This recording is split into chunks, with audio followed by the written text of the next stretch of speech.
100 Proofs the Earth is not a Globe by William Carpenter. 1. The aeronaut can see for himself that Earth is a plane.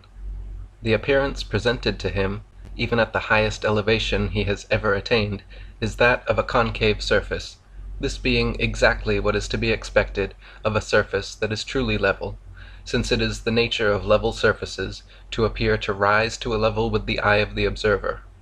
This is ocular demonstration and proof that Earth is not a globe. 2. Whenever experiments have been tried on the surface of standing water, this surface has always been found to be level. If the Earth were a globe, the surface of all standing water would be convex. This is an experimental proof that Earth is not a globe. 3. Surveyors' operations in the construction of railroads, tunnels, or canals are conducted without the slightest allowance being made for curvature, although it is taught that this so-called allowance is absolutely necessary. This is a cutting proof that Earth is not a globe. 4. There are rivers that flow for hundreds of miles towards the level of the sea without falling more than a few feet, notably the Nile, which in 1,000 miles falls but a foot. A level expanse of this extent is quite incompatible with the idea of the Earth's convexity. It is, therefore, a reasonable proof that Earth is not a globe. 5. The lights which are exhibited in lighthouses are seen by navigators at distances at which, according to the scale of the supposed curvature given by astronomers, they ought to be many hundreds of feet, in some cases down below the line of sight. For instance, the light at Cape Hatteras is seen at such a distance, 40 miles, that according to the theory, it ought to be 900 feet higher above the level of the sea than it absolutely is, in order to be visible. This is a conclusive proof that there is no curvature on the surface of the sea, the level of the sea, ridiculous though it is to be under the necessity of proving it at all, but it is, nevertheless, a conclusive proof that the Earth is not a globe. 6. If we stand on the sands of the seashore and watch a ship approach us, we shall find that she will apparently rise to the extent of her own height, nothing more.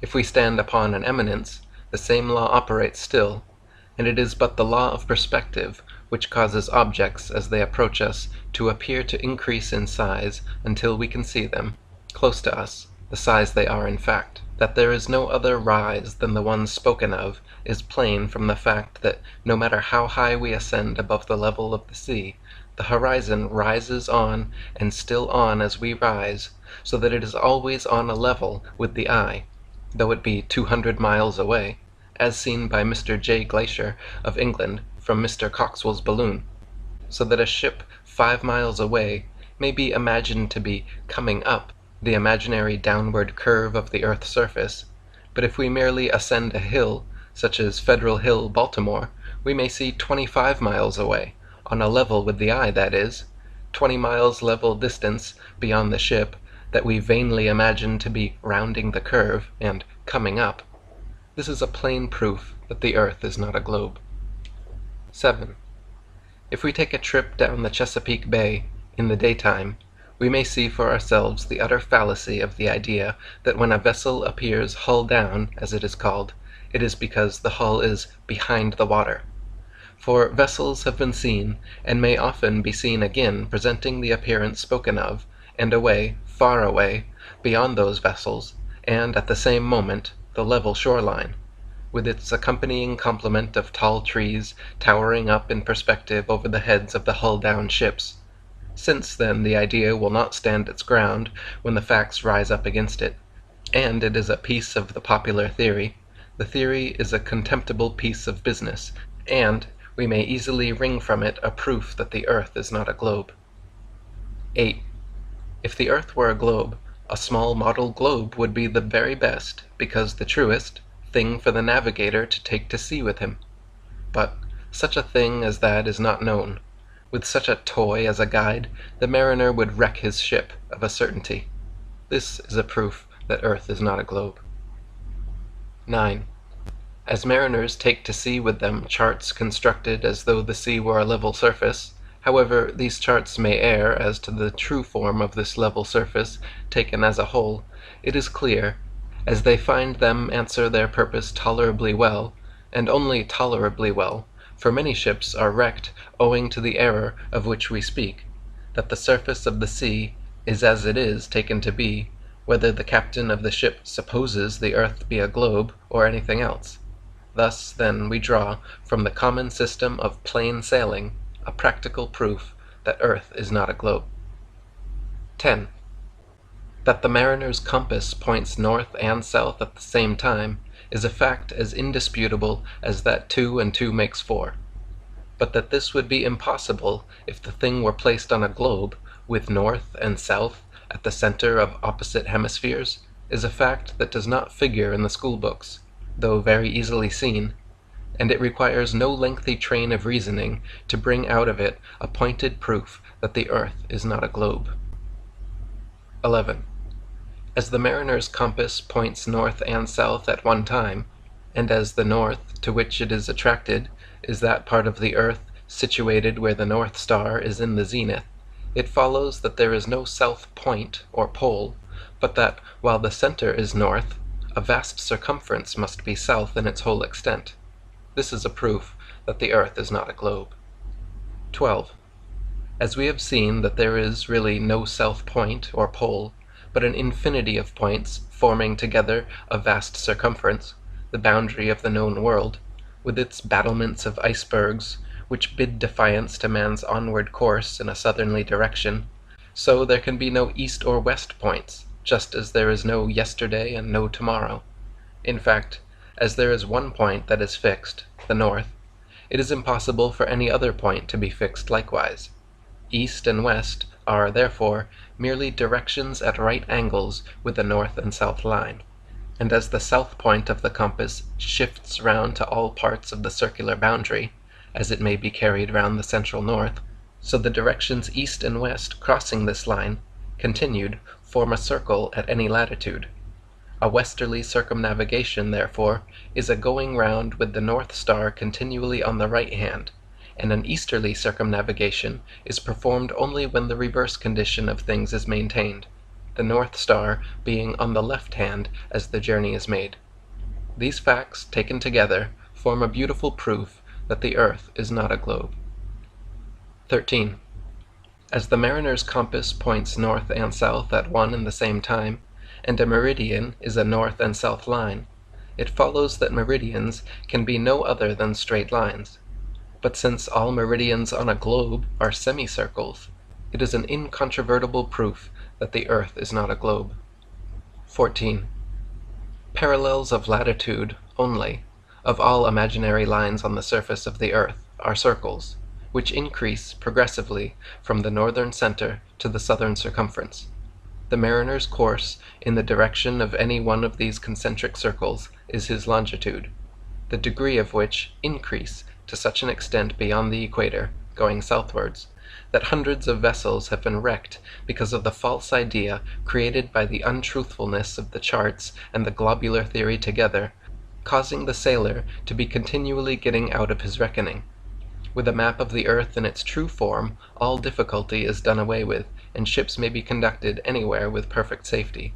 This, then, is a very important practical proof that the earth is not a globe. 15.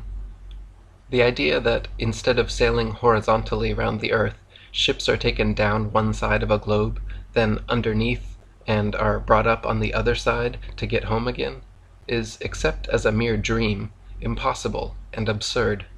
And since there are neither impossibilities nor absurdities in the simple matter of circumnavigation, it stands without argument, a proof that the earth is not a globe. 16. If the earth were a globe, the distance round its surface at, say, 45 degrees south latitude could not possibly be any greater than it is at the same latitude north. But since it is found by navigators to be twice the distance, to say the least of it, or double the distance it ought to be according to the globular theory, it is a proof that the earth is not a globe. 17.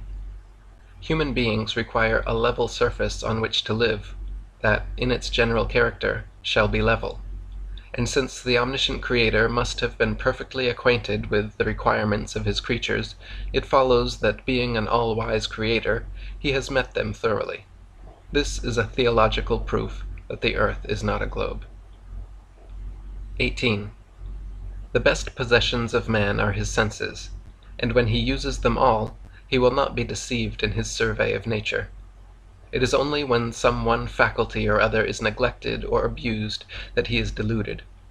Every man in full command of his senses knows that a level surface is a flat or horizontal one, but astronomers tell us that the true level is the curved surface of a globe. They know that man requires a level surface on which to live, so they give him one in name which is not one in fact. Since this is the best that astronomers with their theoretical science can do for their fellow creatures, deceive them, it is clear that things are not as they say they are, and in short, it is a proof that earth is not a globe. 19. Every man in his senses goes the most reasonable way to work to do a thing.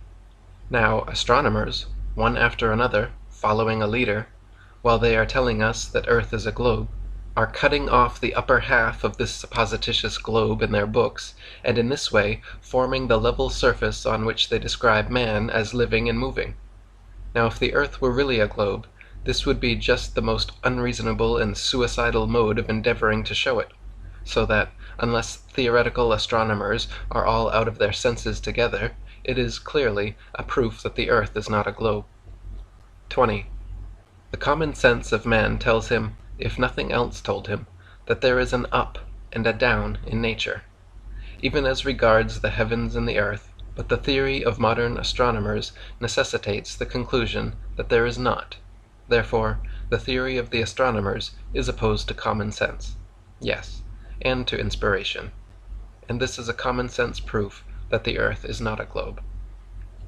21.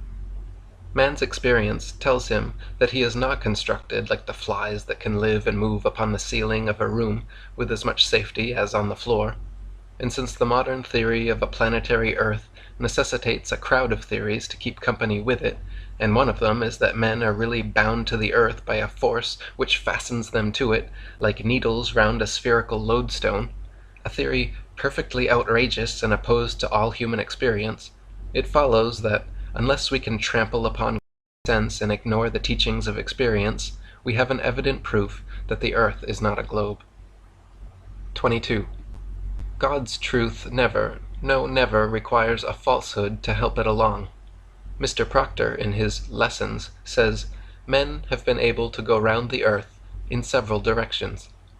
Now in this case, the word several will imply more than two, unquestionably, whereas it is utterly impossible to circumnavigate the earth in any other way than an easterly or westerly direction, and the fact is perfectly consistent and clear in its relation to earth as a plane.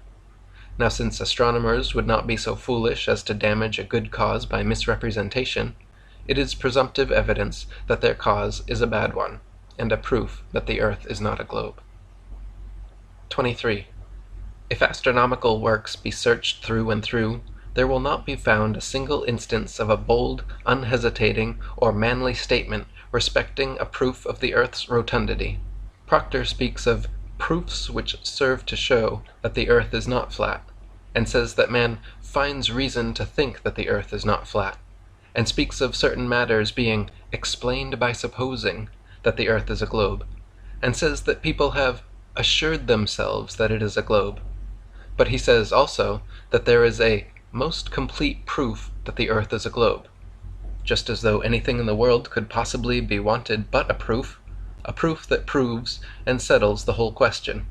This, however, all the money in the United States Treasury would not buy, and, unless the astronomers are all so rich that they don't want the cash, it is a sterling proof that the earth is not a globe. 24. When a man speaks of a most complete thing amongst several other things which claim to be what that thing is, it is evident that they must fall short of something which the most complete thing possesses. And when it is known that the most complete thing is an entire failure, it is plain that the others, all and sundry, are worthless. Proctor's most complete proof that the earth is a globe lies in what he calls the fact that distances from place to place agree with calculation. But since the distance round the earth at 45 degrees south of the equator is twice the distance it would be on a globe, it follows that what the greatest astronomer of the age calls a fact is not a fact, that his most complete proof is a most complete failure, and that he might as well have told us at once that he has no proof to give us at all. Now, since if the earth be a globe there would necessarily be piles of proofs of it all around us, it follows that when astronomers, with all of their ingenuity, are utterly unable to point one out, to say nothing about picking one up, that they give us a proof that earth is not a globe. 25. The surveyor's plans in relation to the laying of the first Atlantic telegraph cable showed that in 1,665 miles, from Valentia, Ireland to St. John's, Newfoundland, the surface of the Atlantic Ocean is a level surface, not the astronomer's level either. The authoritative drawings published at the time are a standing evidence of the fact and form a practical proof that Earth is not a globe. 26. If the Earth were a globe, it would, if we take Valentia to be the place of departure, curvate downwards in the 1,665 miles across the Atlantic to Newfoundland, according to the astronomer's own tables, more than 300 miles. But as the surface of the Atlantic does not do so, the fact of its levelness having been clearly demonstrated by telegraph cable surveyors, it follows that we have a grand proof that Earth is not a globe. 27. Astronomers, in their consideration of the supposed curvature of the earth, have carefully avoided the taking of the view of the question which, if anything were needed to do so, would show its utter absurdity. It is this: if, instead of taking our ideal point of the departure to be at Valentia, we consider ourselves at St. John's, the 1,665 miles of water between us and Valentia would just as well curvate downwards as it did in the other case. Now, since the direction in which the earth is said to curvate is interchangeable, depending indeed upon the position occupied by a man upon its surface, the thing is utterly absurd, and it follows that the theory is an outrage, and that the earth does not curvate at all, an evident proof that the earth is not a globe. 28. Astronomers are in the habit of considering 2 points on the earth's surface, without, it seems, any limit as to the distance that lies between them, as being on a level, and the intervening section, even though it be an ocean, as a vast hill of water. The Atlantic Ocean, in taking this view of the matter, would form a hill of water more than 100 miles high. The idea is simply monstrous, and could only be entertained by scientists whose whole business is made up of materials of the same description, and it certainly requires no argument to deduce from such science as this a satisfactory proof that the earth is not a globe. 29. If the earth were a globe, it would unquestionably have the same general characteristics, no matter its size, as a small globe that may be stood upon a table. As the small globe has top, bottom, and sides, so must also the large one, no matter how large it be. But as the earth, which is supposed to be a large globe, has no sides or bottom, as the small globe has, the conclusion is irresistible that it is a proof that the earth is not a globe. 30.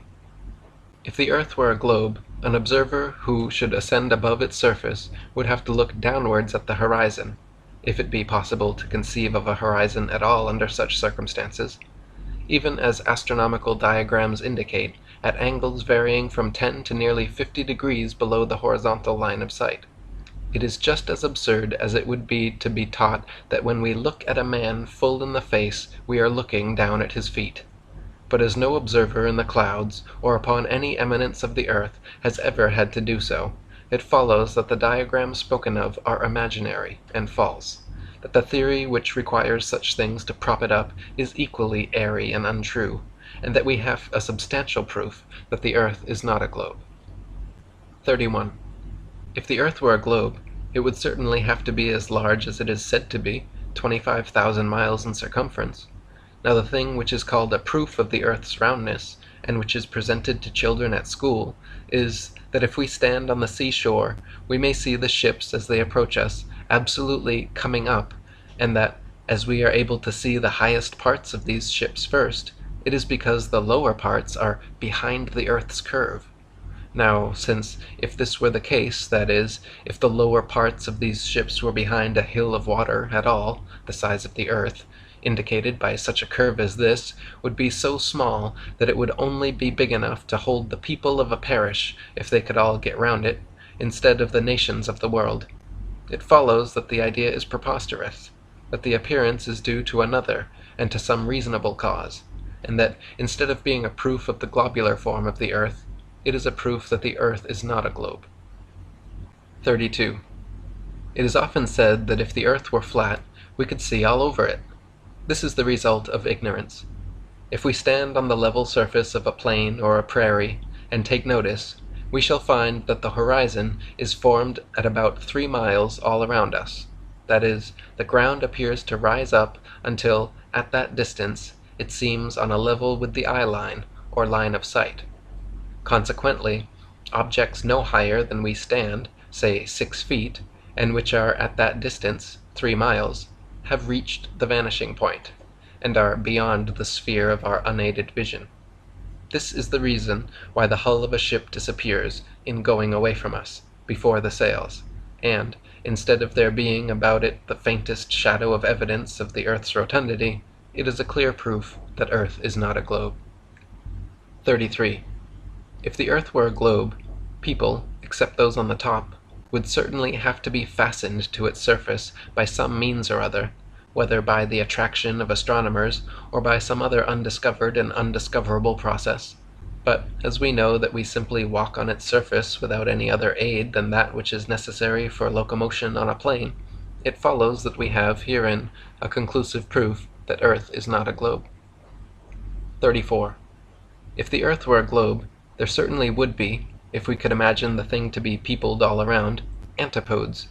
People who, says the dictionary, living exactly on the opposite side of the globe to ourselves, have their feet opposite to ours.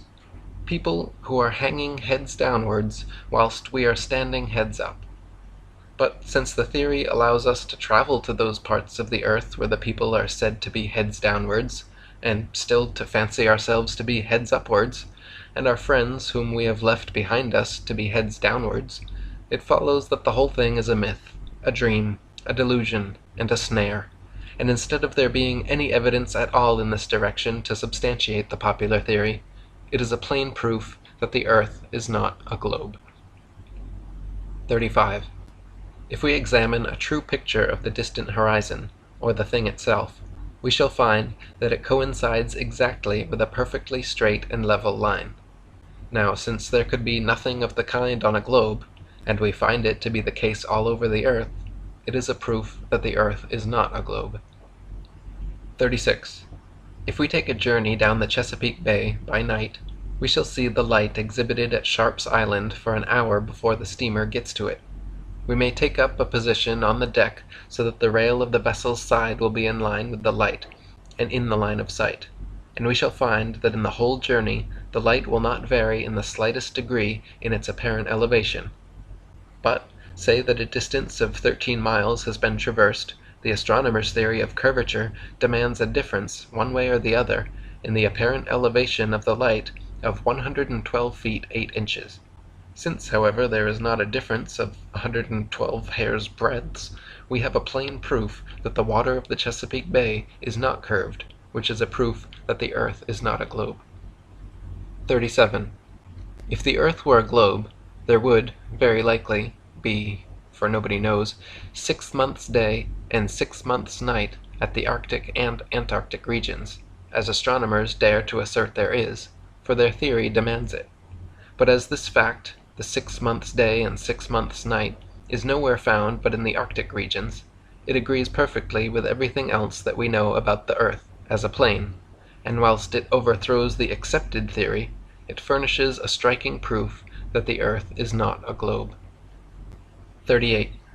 When the sun crosses the equator in March and begins to circle round the heavens in north latitude, the inhabitants of high northern latitudes see him skimming round their horizon and forming the break of their long day in a horizontal course, not disappearing again for 6 months, as he rises higher and higher in the heavens, whilst he makes his 24-hour circle until June, when he begins to descend and goes on until he disappears beyond the horizon in September. Thus, in the northern regions, they have that which the travellers call the midnight sun, as he sees that luminary at a time when in his more southern latitude it is always midnight. If, then, for 1/2 of the year we may see for ourselves the sun making horizontal circles round the heavens, it is presumptive evidence that for the other half-year he is doing the same, although beyond the boundary of our vision. This being a proof that earth is a plane, is therefore a proof that the earth is not a globe. 39. We have an abundance of evidence that the sun moves daily round and over the earth in circles concentric with the northern region over which hangs the North Star. But since the theory of the earth being a globe is necessarily connected with the theory of its motion round the sun in a yearly orbit, it falls to the ground when we bring forward the evidence of which we speak, and in doing so forms a proof that the earth is not a globe. 40. The Suez Canal, which joins the Red Sea with the Mediterranean, is about 100 miles long. It forms a straight and level surface of water from one end to the other, and no allowance for any supposed curvature was made in its construction. It is a clear proof that the earth is not a globe. 41. When astronomers assert that it is necessary to make allowance for curvature in canal construction, it is, of course, in order that in their idea a level cutting may be had for the water. How flagrantly, then, do they contradict themselves when they say that the curved surface of earth is a true level? What more can they want for a canal than a true level? Since they contradict themselves in such an elementary point as this, it is an evidence that the whole thing is a delusion, and we have a proof that the earth is not a globe. 42. It is certain that the theory of the earth's rotundity, and that of its mobility, must stand or fall together. A proof, then, of its immobility is virtually a proof of its non-rotundity. Now, that the earth does not move, either on an axis or in an orbit round the sun, or anything else, is easily proven. If the earth went through space at the rate of 1100 miles in a minute of time, as astronomers teach us, in a particular direction, there would unquestionably be a difference in the result of firing off a projectile in that direction and in a direction the opposite of that one. But as, in fact, there is not the slightest difference in any such case, it is clear that any alleged motion of the earth is disproved, and that, therefore, we have a proof that the earth is not a globe. 43. The circumstances which attend bodies which are caused merely to fall from a great height prove nothing as to the motion or stability of the earth, since the object, if it be on a thing that is in motion, will participate in that motion. But if an object be thrown upwards from a body at rest, and again from a body in motion, the circumstances attending its descent will be very different. In the former case, it will fall, if thrown vertically upwards, at the place from whence it was projected. In the latter case, it will fall behind. The moving body from which it is thrown will leave it in the rear. Now fix a gun, muzzle upwards, accurately in the ground, fire off a projectile, and it will fall by the gun. If the earth traveled 1100 miles a minute, the projectile would fall behind the gun, in the opposite direction to that of the supposed motion. Since then this is not the case, in fact, the earth's fancied motion is negatived, and we have a proof that the earth is not a globe. 44. It is in evidence that if a projectile be fired from a rapidly moving body in an opposite direction to that in which the body is going, it will fall short of the distance at which it would reach the ground if fired in the direction of motion. Now, since the earth is said to move at the rate of 19 miles in a second of time, from west to east, it would make all the difference imaginable if the gun were fired in an opposite direction. But, as in practice, there is not the slightest difference whichever way the thing may be done. We have a forcible overthrow of all fancies relative to the motion of the earth, and a striking proof that the earth is not a globe. 45. The Astronomer Royal of England, George B. Airy, in his celebrated work on astronomy, the Ipswich Lectures, says, "Jupiter is a large planet that turns on his axis. And why do not we turn? Of course, the common sense reply is, because the Earth is not a planet. When, therefore, an astronomer royal puts words in our mouth, wherewith we may overthrow the supposed planetary nature of the Earth, we have not far to go to pick up a proof that Earth is not a globe. 46. It has been shown that an easterly or westerly motion is necessarily a circular course round the central north. The only north point, or center of motion of the heavenly bodies known to man, is that formed by the North Star, which is over the central portion of the outstretched earth. When, therefore, astronomers tell us of a planet taking a westerly course round the sun, the thing is as meaningless to them as it is to us, unless they make the sun the northern center of motion, which they cannot do. Since, then, the motion which they tell us the planets have is, on the face of it, absurd, and since, as a matter of fact, the earth can have no absurd motion at all, it is clear that it cannot be what astronomers say it is, a planet. And if not a planet, it is a proof that Earth is not a globe. 47. In consequence of the fact being so plainly seen by everyone who visits the seashore, that the line of the horizon is a perfectly straight line, it becomes impossible for astronomers, when they attempt to convey, pictorially, an idea of the Earth's convexity, to do so with even a shadow of consistency, for they dare not represent the horizon as a curved line, so well known is it that it is a straight one. The greatest astronomer of the age, in page 15 of his Lessons, gives an illustration of a ship sailing away, as though she were rounding the top of a great hill of water, and there, of a truth, is the straight and level line of the horizon clear along the top of the hill from one side of the picture to the other. Now, if this picture were true in all its parts, and it is outrageously false in several, it would show that Earth is a cylinder, for the hill shown is simply up one side of the level horizontal line, and we are led to suppose down the other. Since, then, we have such high authority as Professor Richard A. Proctor that the Earth is a cylinder, it is certainly a proof that the Earth is not a globe. 48.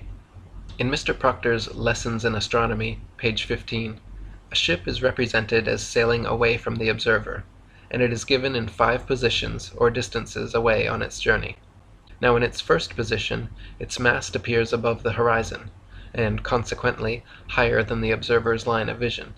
But in its second and third positions, representing the ship as further and further away, it is drawn higher and still higher up above the line of the horizon.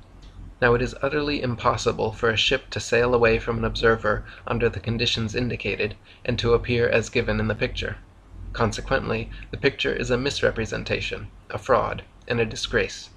A ship starting to sail away from an observer with her masts above his line of sight would appear, indisputably, to go down and still lower down towards the horizon line, and could not possibly appear to anyone with his vision undistorted as going in any other direction, curved or straight. Since, then, the design of the astronomer-artist is to show the Earth to be a globe, and the points in the picture which would only prove the Earth to be cylindrical, if true, are not true, it follows that the astronomer-artist fails to prove pictorially either that the Earth is a globe or a cylinder, and that we have, therefore, a reasonable proof that the Earth is not a globe. 49.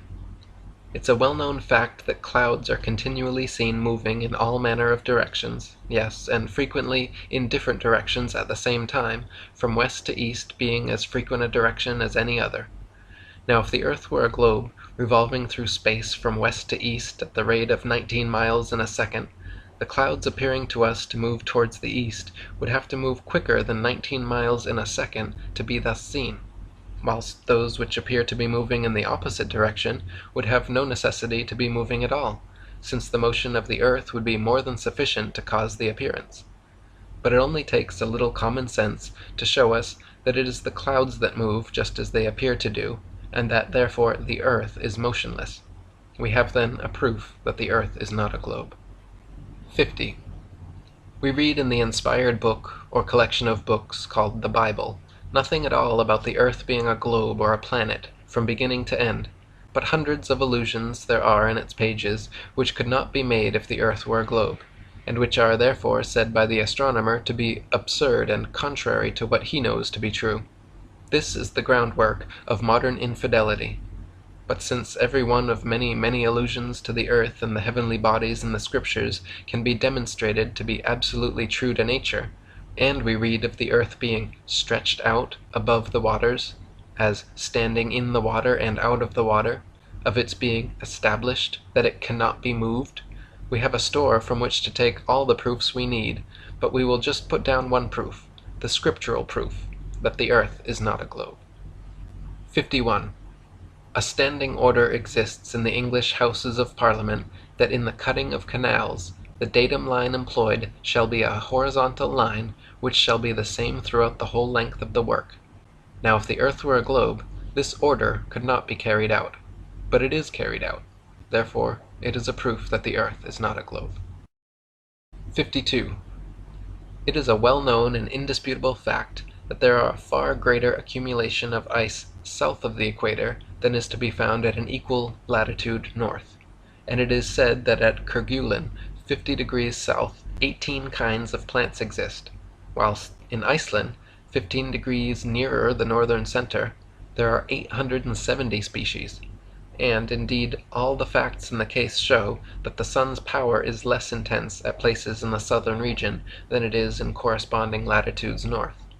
Now, on the Newtonian hypothesis, all this is inexplicable, whilst it is strictly in accordance with the facts brought to light by the carrying out of the principles involved in the zetetic philosophy of parallax.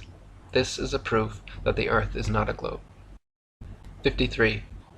Every year the sun is as long south of the equator as he is north, and if the earth were not stretched out as it is, in fact, but turned under, as the Newtonian theory suggests, it would certainly get as intensive a share of the sun's rays south as north.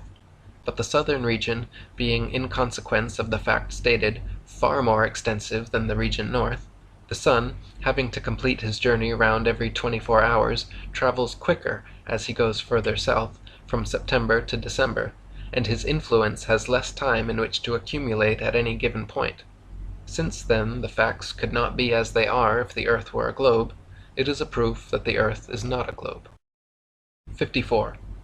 The aeronaut is able to start in his balloon and remain for hours in the air at an elevation of several miles, and come down again in the same country or parish from which he ascended. Now, unless the earth dragged the balloon along with it in its 19 miles a second motion, it must be left far behind in space. But since balloons have never been known thus to be left, it is a proof that the earth does not move, and therefore a proof that the earth is not a globe. 55. The Newtonian theory of astronomy requires that the moon borrow her light from the sun. Now, since the sun's rays are hot, and the moon's light sends with it no heat at all, it follows that the sun and moon are two great lights, as we somewhere read, that the Newtonian theory is a mistake, and that therefore we have a proof that the earth is not a globe. 56. The sun and moon may often be seen high in the heavens at the same time, the sun rising in the east and the moon setting in the west, the sun's light positively putting the moon's light out by sheer contrast. If the accepted Newtonian theory were correct, and the moon had her light from the sun, she ought to be getting more of it when face to face with that luminary. If it were possible for a sphere to act as a reflector all over its face. But as the moon's light pales before the rising sun, it is a proof that the theory fails, and this gives us a proof that the earth is not a globe. 57. The Newtonian hypothesis involves the necessity of the sun, in the case of a lunar eclipse, being on the opposite side of a globular earth to cast its shadow on the moon. But since eclipses of the moon have taken place with both the sun and the moon above the horizon, it follows that it cannot be the shadow of the earth that eclipses the moon, that the theory is a blunder, and that it is nothing less than a proof that the earth is not a globe. 58. Astronomers have never agreed amongst themselves about a rotating moon revolving round a rotating and revolving earth. This earth, moon, planets, and their satellites, all at the same time dashing through space around the rotating and revolving sun towards the constellation Hercules at the rate of 4 millions of miles a day. And they never will. Agreement is impossible. With the earth, a plane and without motion, the whole thing is clear, and if a straw will show which way the wind blows, This may be taken as a pretty strong proof that the Earth is not a globe. 59. Mr. Proctor says, "The sun is so far off that even moving from one side of the earth to the other does not cause him to be seen in a different direction. At least the difference is too small to be measured." Now, since we know that north of the equator, say 45 degrees, we see the sun at midday to the south, and that at the same distance south of the equator we see the sun at midday to the north, our very shadows on the ground cry aloud against the delusion of the day and give us a proof that Earth is not a globe. 60. There is no problem more important to the astronomer than that of the sun's distance from the earth. Every change in the estimate changes everything. Now, since modern astronomers in their estimates of this distance have gone all the way along the line of figures from 3 millions of miles to 104 millions today, the distance being something over 91 million miles, it matters not how much, for not many years ago Mr. Hind gave the distance, accurately, as 95,370,000. It follows that they don't know, and that it is foolish for anyone to expect that they ever will know the sun's distance. And since all this speculation and absurdity is caused by the primary assumption that Earth is a wandering heavenly body, and is all swept away by a knowledge of the fact that Earth is a plane, it is a clear proof that the Earth is not a globe. 61. It is plain that a theory of measurement without a measuring rod is like a ship without a rudder, that a measure that is not fixed, not likely to be fixed, and never has been fixed, forms no measuring rod at all, and that as modern theoretical astronomy depends upon the sun's distance from Earth as its measuring rod, and the distance is not known, it is a system of measurements without a measuring rod, a ship without a rudder.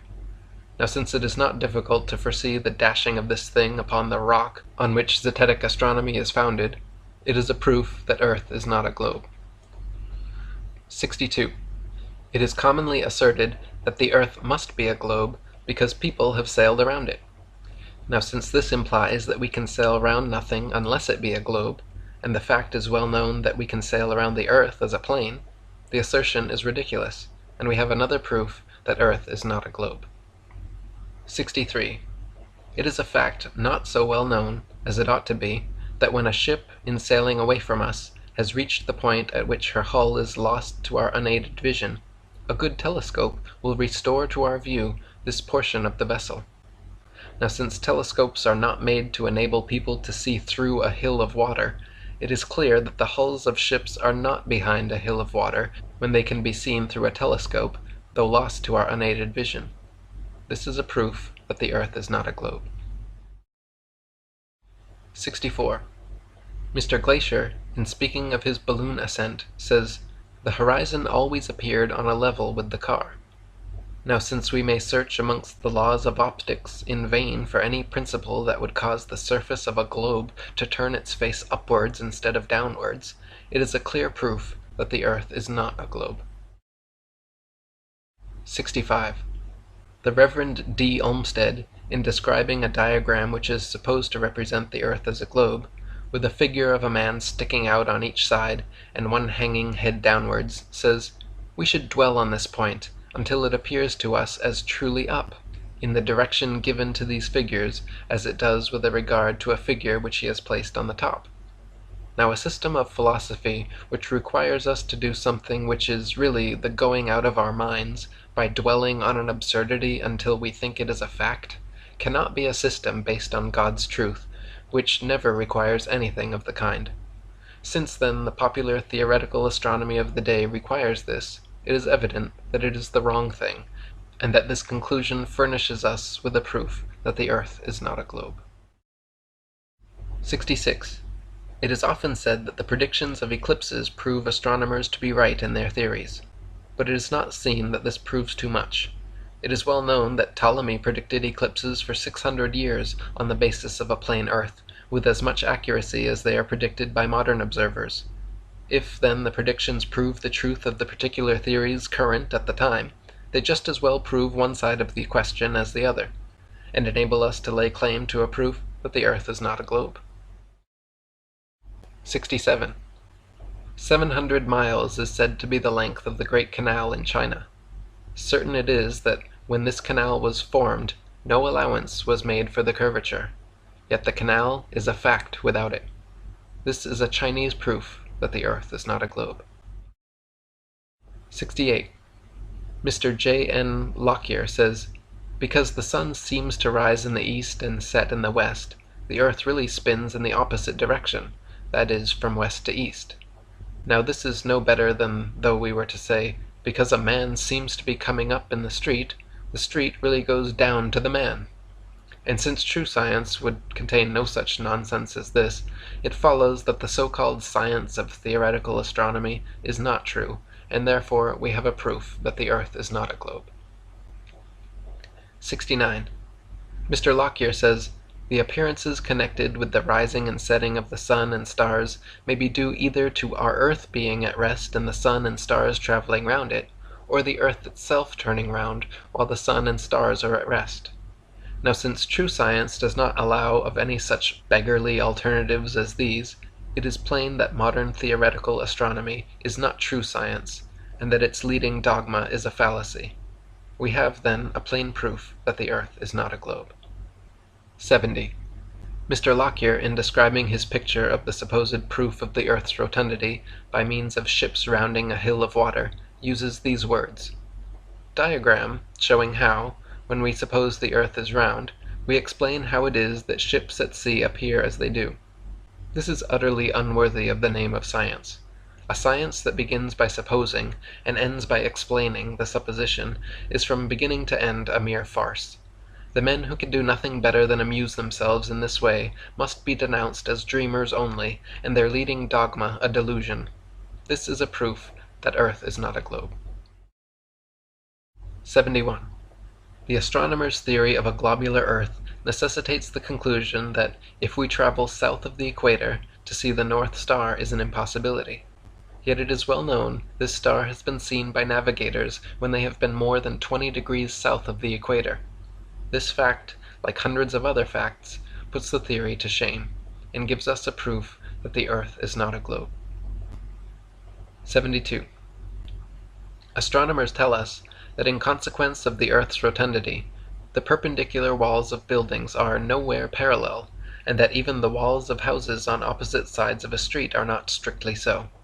But since all observation fails to find any evidence of this want of parallelism which theory demands, the idea must be renounced as being absurd and in opposition to all well-known facts. This is a proof that the earth is not a globe. 73. Astronomers have made experiments with pendulums which have been suspended from the interior of high buildings, and have exulted over the idea of being able to prove the rotation of the earth on its axis by the varying direction taken by the pendulum over a prepared table underneath, asserting that the table moved round under the pendulum, instead of the pendulum shifting and oscillating in different directions over the table. But since it has been found that, as often as not, the pendulum went round the wrong way for the rotation theory, chagrin has taken the place of exultation, and we have a proof of the failure of astronomers in their efforts to substantiate their theory, and therefore a proof that Earth is not a globe.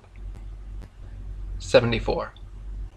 As to the supposed motion of the whole solar system in space, the Astronomer Royal of England once said, "The matter is left in a most delightful state of uncertainty, and I shall be very glad if anyone can help us out of it." But since the whole Newtonian scheme is today in a most deplorable state of uncertainty, for whether the moon goes round the earth or the earth round the moon has for years been a matter of raging controversy, it follows that root and branch, the whole thing is wrong, and all hot from the raging furnace of philosophy frenzy, we find a glowing proof that the earth is not a globe. 75. Considerably more than 1,000,000 earths would be required to make up a body like the sun, the astronomers tell us, and more than 53,000 suns would be wanted to equal the cubic contents of the star Vega. And Vega is a small star, and there are countless millions of these stars, and it takes 30 million years for the light of some of these stars to reach us at 12 million miles in a minute. And, says Mr. Proctor, I think a moderate estimate of the age of the earth would be 500 million years. Its weight, says the same individual, is 6 heptillion tons.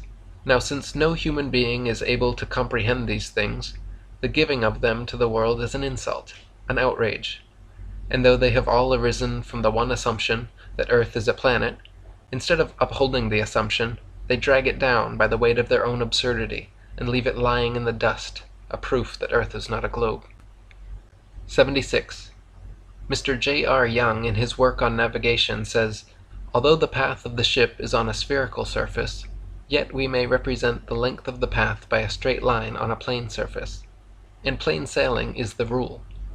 Now, since it is altogether impossible to represent a curved line by a straight one, and absurd to make the attempt, it follows that a straight line represents a straight line, and not a curved one.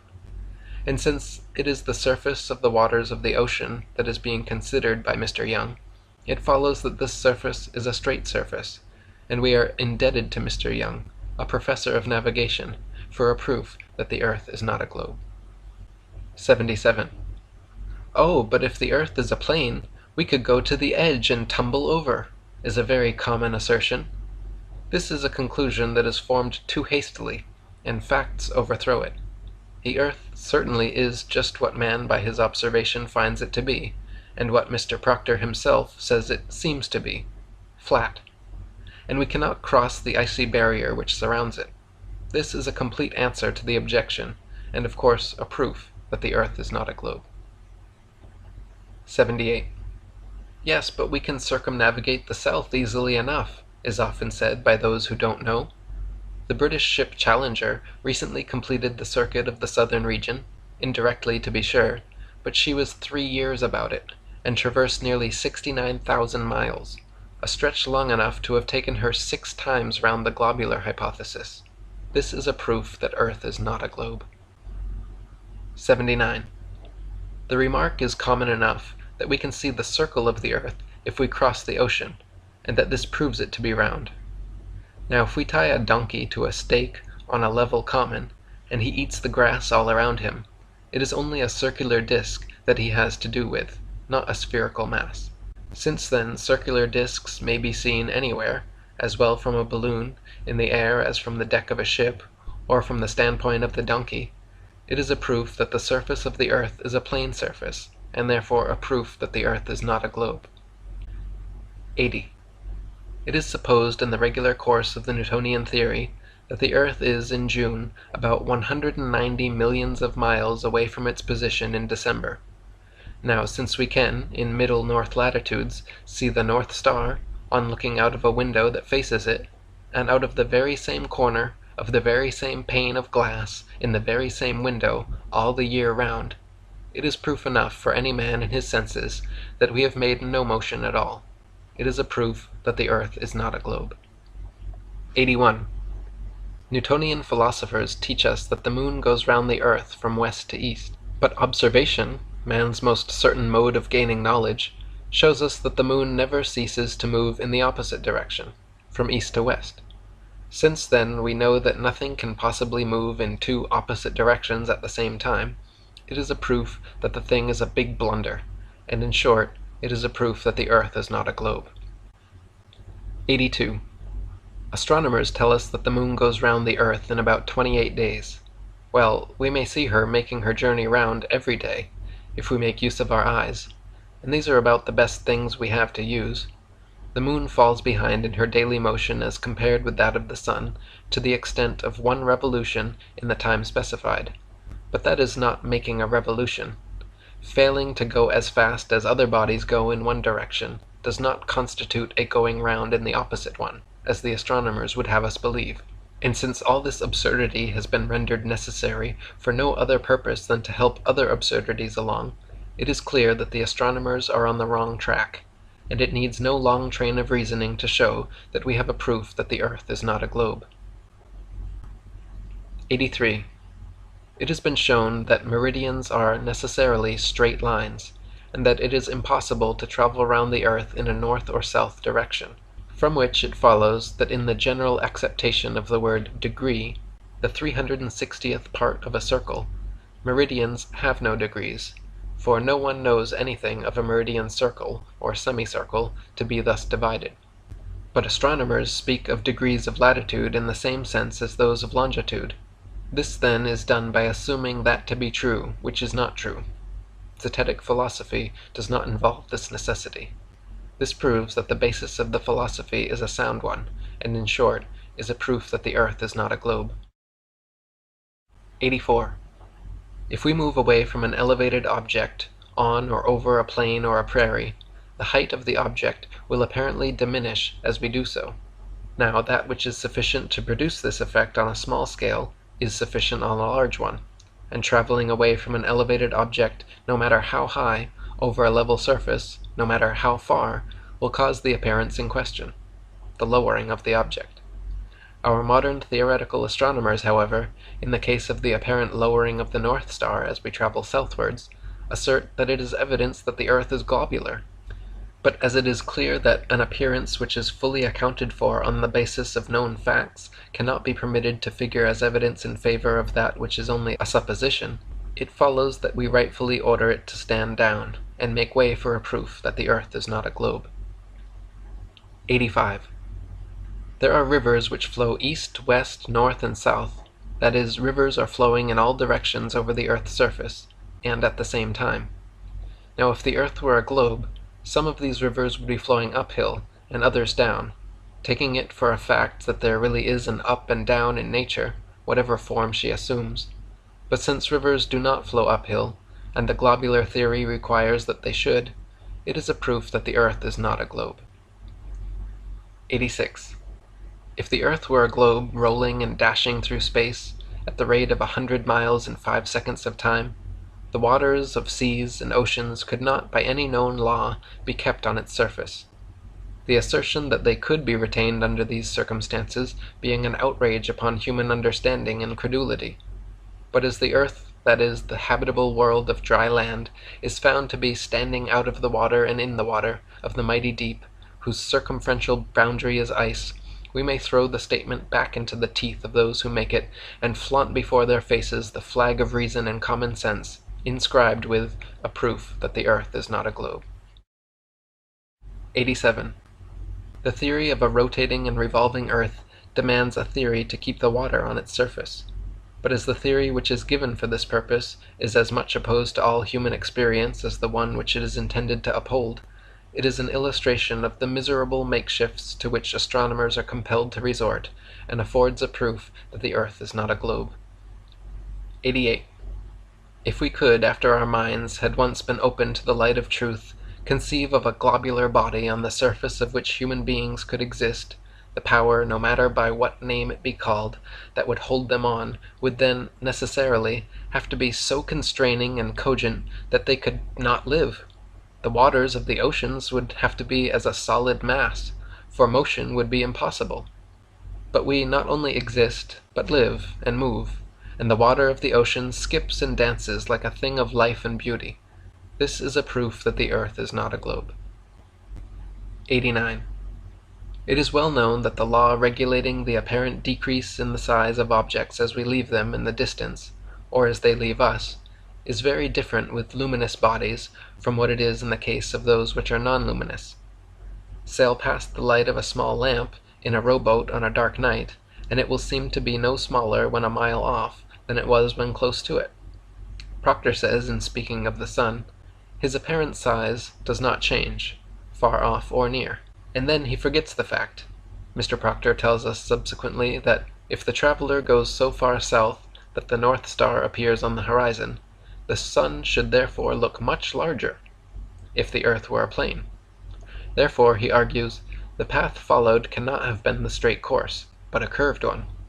Now, since it is nothing but common scientific trickery to bring forward as an objection to stand in the way of a plane earth the non-appearance of a thing which has never been known to appear at all, it follows that, unless that which appears to be trickery were an accident, it was the only course open to the objector, to trick. Mr. Proctor, in a letter to the English mechanic, for October 20th, 1871, boasts of having turned a recent convert to the Zetetic philosophy by telling him that his arguments were all very good, but that it seems as though, mark the language, the sun ought to look 9 times larger in the summer. And Mr. Proctor concludes thus: he saw, indeed, that in his faith and parallax he had written himself down an ass. Well then, trickery or no trickery on the part of the objector, the objection is a counterfeit, a fraud, no valid objection at all, and it follows that the system which does not purge itself of these things in a rotten system, and the system which its advocates, with Mr. Proctor at their head, would crush if they could find a weapon to use, the zetetic philosophy of parallax, is destined to live. This is a proof that the earth is not a globe. 90. Is water level, or is it not? Was a question once asked of an astronomer. Practically, yes. Theoretically, no, was the reply. Now, when theory does not harmonize with practice, the best thing to do is drop the theory. It is getting too late now to say so much worse for the facts. To drop the theory which supposes a curved surface to standing water is to acknowledge the facts which form the basis of zetetic philosophy, and since this will have to be done, sooner or later, it is a proof that the earth is not a globe. 91. By actual observation, says Schedler in his Book of Nature, we know that the other heavenly bodies are spherical, hence we unhesitatingly assert that the earth is so also. This is a fair sample of all astronomical reasoning. When a thing is classed amongst other things, the likeness between them must first be proven. It does not take a Schedler to tell us that heavenly bodies are spherical, but the greatest astronomer of the age will not now dare to tell us that the earth is, and attempt to prove it.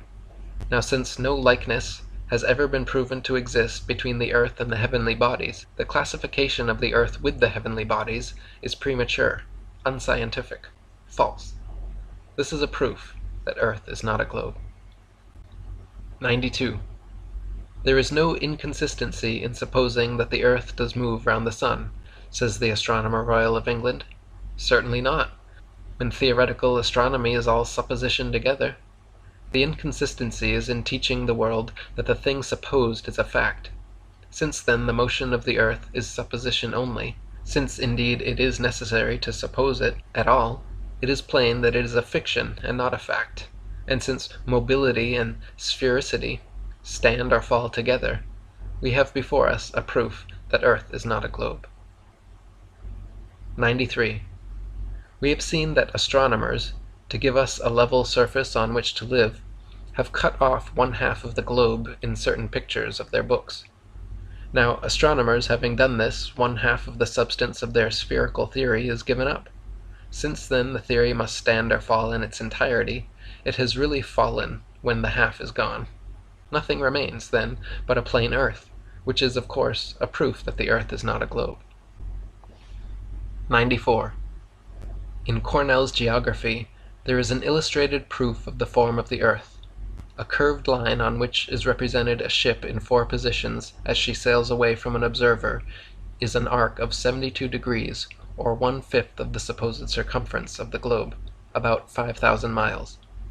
10 such ships as those which are given in the picture would reach the full length of the arc, making 500 miles as the length of the ship.